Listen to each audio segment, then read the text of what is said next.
La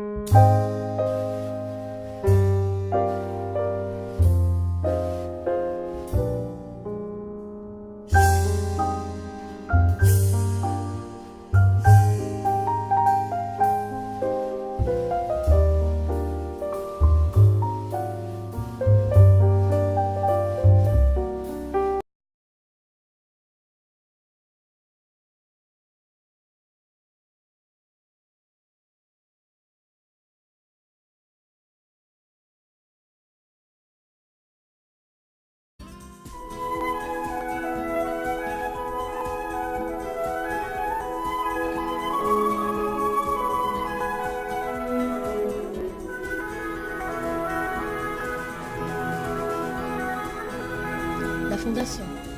Étant donné son séjour en France pour la poursuite de ses études académiques, où il obtint un doctorat en droit international de l'Université de Rennes. Étant donné son intérêt particulier pour la situation politique, économique et culturelle dans le monde en général et en Europe et les pays arabes en particulier.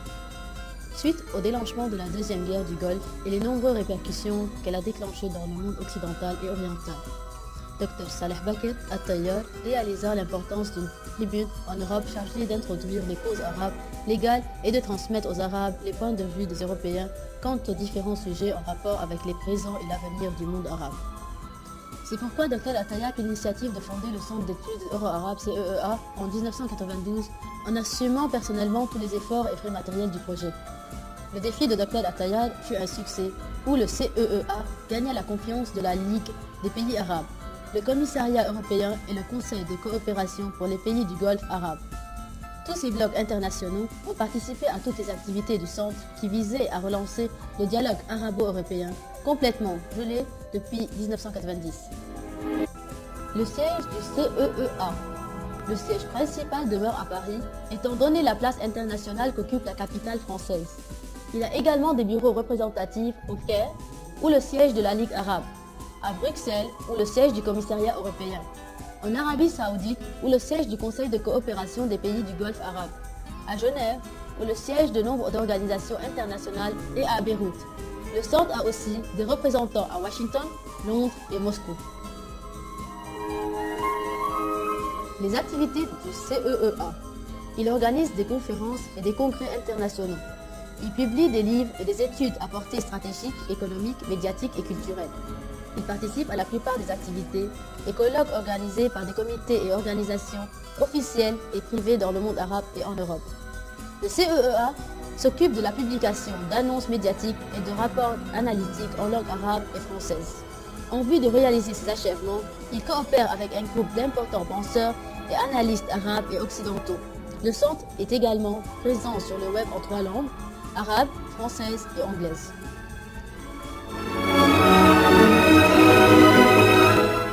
Le financement du CEEA. Le centre finance ses activités et publications des sources suivantes: l'abonnement des membres, la vente des livres et des études, la vente des recherches stratégiques sur le net, l'abonnement pour la newsletter et les sondages, des aides et dons de comités, sociétés et personnalités. Les conférences. Les défis du monde arabe à la lumière du nouvel ordre mondial, Paris en 1993.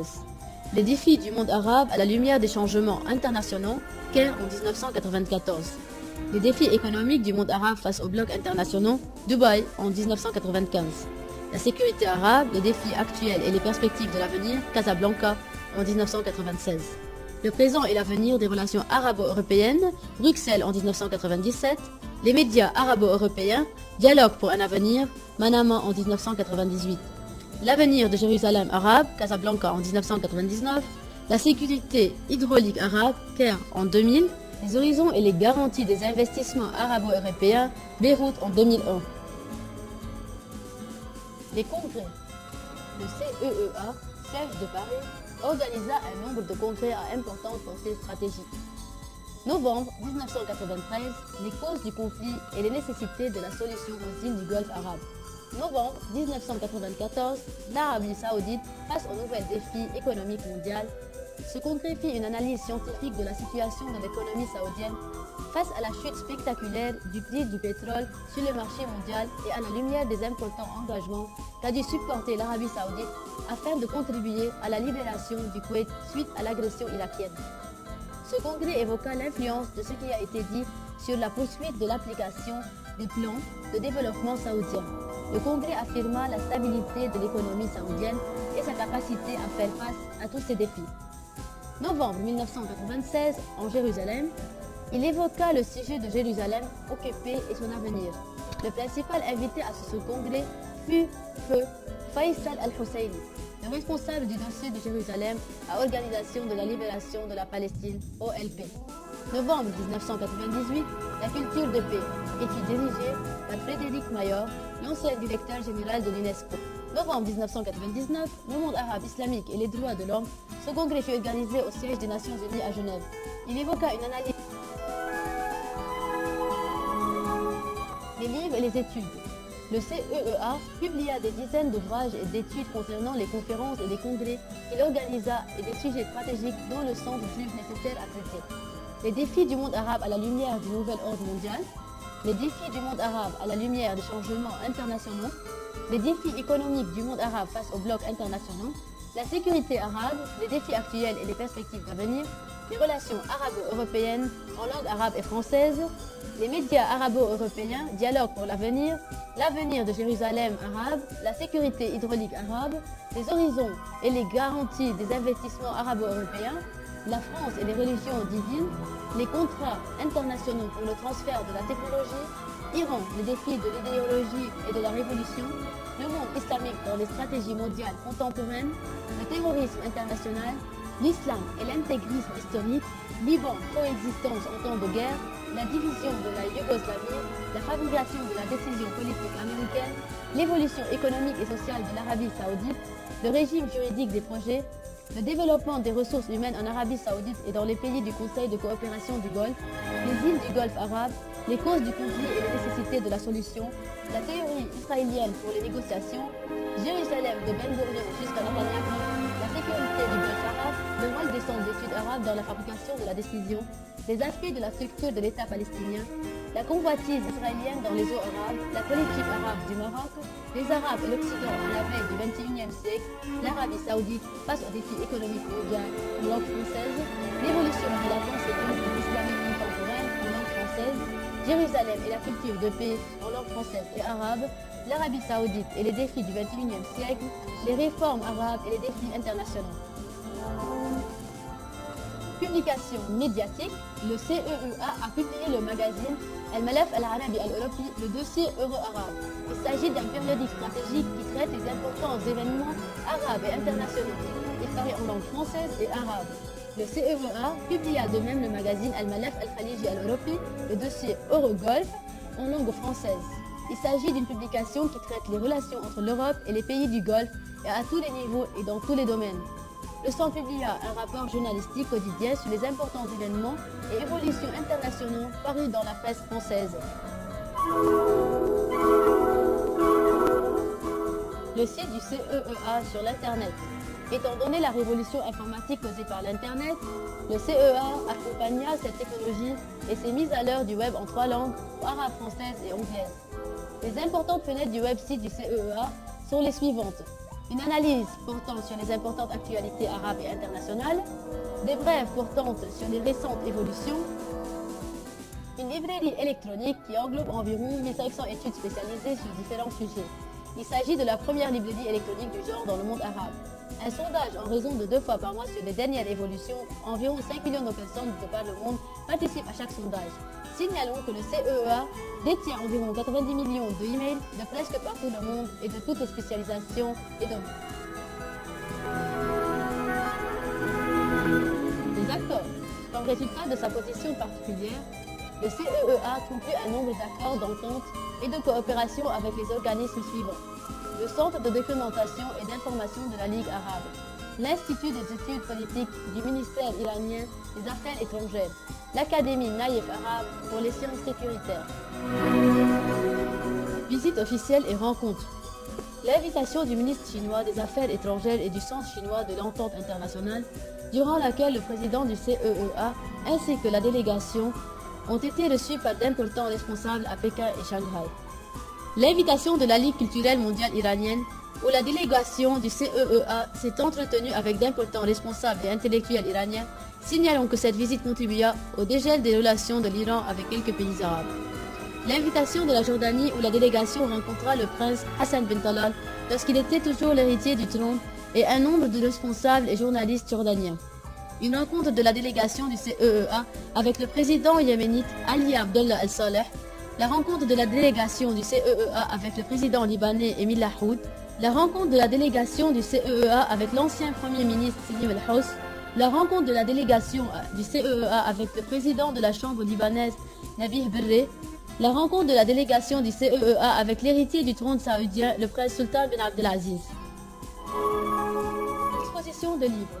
Étant donné le grand nombre de livres publiés par le CEEA, ce dernier participa pendant plusieurs années aux expositions de livres internationales organisées au Caire, à Beyrouth et à Paris, où son stand attirait l'attention de tous les visiteurs.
Thank